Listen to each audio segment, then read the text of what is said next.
To keep a straight face, Mr. Speaker. Last week we learned the Justice Minister attended a high-priced pay-to-play fundraiser in Toronto with Bay Street lawyers. Now it seems she's outdone herself.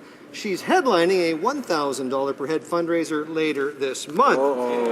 Copying the Wynne Liberals, this government is creating a whole new scheme of paying for access to cabinet ministers.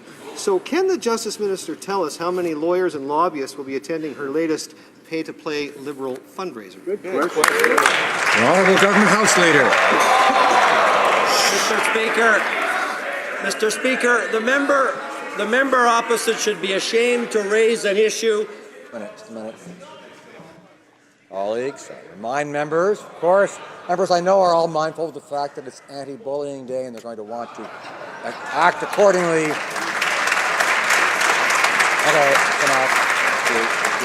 On all sides, we're going to act accordingly and we're going to listen to the answers. Honourable Government House Leader.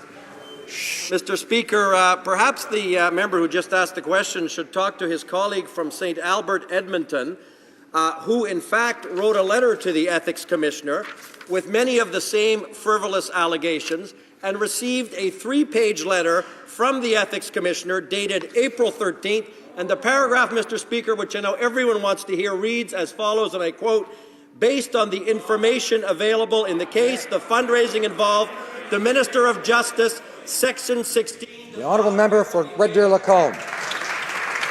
Well, Mr. Speaker, it's hard for Canadians to trust the Justice Minister to do her job with all of her dodgy fundraising activities. It's been 6 months. She hasn't introduced a single piece of legislation. Her husband has registered to lobby her own department, and miraculously in the budget, the organization he lobbied for got $20 million. She's been caught giving access to high-priced lawyers and lobbyists.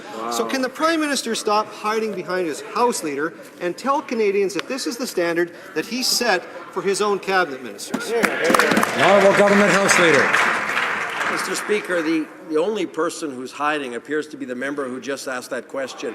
He knows very well, in a series of fabricated allegations which his colleague sent to the Ethics Commissioner, today the Ethics Commissioner confirmed that those allegations have no merit and no basis. Why can't he be satisfied with the independent opinion of the Ethics Commissioner that this House asked to look into these kind of matters? I have more faith in her judgment, Mr. Speaker, than his.